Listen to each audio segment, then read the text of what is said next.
The Census Bureau now cutting all ties with controversial community organizing group ACORN. The Bureau reacting to this tape, which shows ACORN workers assisting a man and a woman claiming to be involved in a prostitution ring. ACORN has received, as you may know, millions of dollars in your taxpayer money over the past 15 years and could get this, as much as $8.5 billion in taxpayer money in the future. So what should Congress do about it? Joining us now is Iowa Congressman Steve King of the House Judiciary Committee. He joins us now on the telephone. Congressman King, do you believe that ACORN is a systemically corrupt organization?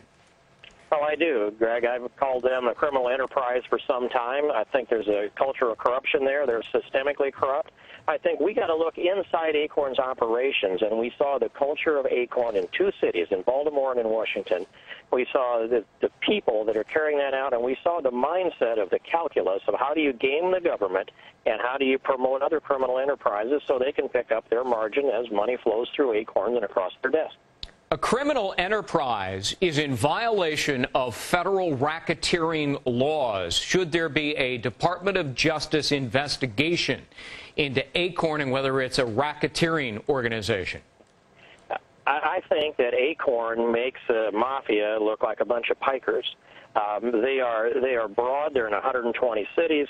They process millions and millions of dollars. We need a justice investigation, and we need IRS audits of every single enterprise that has an affiliate of ACORN as well. The 361 that were identified by the Nonpartisan Government Reform Report that was issued last July. Yeah. We need an IRS investigation. We need a Justice Department investigation.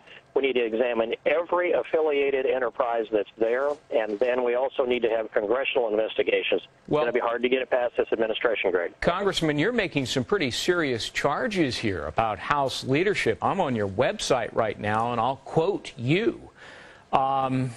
You say, quote, Nancy Pelosi, John Conyers, Barney Frank, and other Democrats continue to protect ACORN. You have any evidence of that? Well, I'd point to the 6 or 7 amendments that I've offered to reduce or eliminate funding to ACORN that have been blocked by them. And I'd point my finger directly at Nancy Pelosi for the systemic deconstruction of deliberative democracy and shutting down the appropriations process so that a member of Congress can't even offer an amendment to get a vote on cutting funding to ACORN. That's protecting ACORN.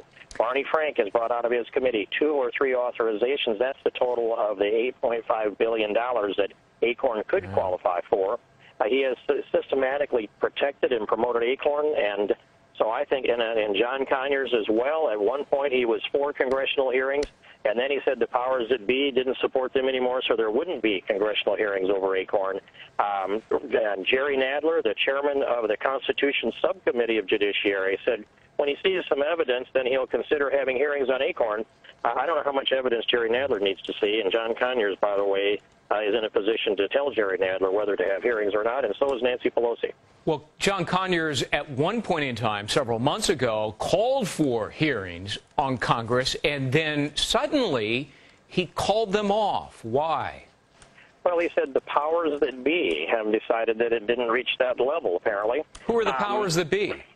I thought about that, and I can come with only 2 answers to that. One would be either John Conyers referring to himself in an oblique way, or the President of the United States himself. That's the only people that could make that call above John Conyers, perhaps Nancy Pelosi, but I think not. And we should look at President Obama's record. He is ACORN. He played for ACORN. He coached ACORN. He's an ACORN alum, and now he's hired them to at least recruit people to run the census. And I know they've announced they'll cut the ties. But Obama is tied up in this thing deeply, and the more we learn, the more we'll understand how closely he's tied to ACORN. Well, Congressman King, I mean, you're suggesting here obstruction of justice by the President of the United States, calling off an investigation on Capitol Hill where there appears to be plenty of evidence of a criminal enterprise. Well, they didn't have the investigation actually going. I'm calling for congressional hearings. That's what John Conyers referenced when he said he thought there should be hearings on ACORN. And so I wouldn't go so far as to say as obstruction of justice, but we know how these lines of power work. And if the president says to Rahm Emanuel in their Chicago political dialogue that they have inside the White House that he's not interested in ACORN being brought under the spotlight of American media or congressional hearings, Rahm Emanuel then has the ability to pass that message down through the grapevine to Nancy Pelosi, John Conyers, Jerry Nadler, and others. That's how that system works. And I don't know if you ever get real evidence of it, but I can tell you that they are a partisan organization. They're a get-out-the-vote organization for Democrats, and they're funded by American taxpayers.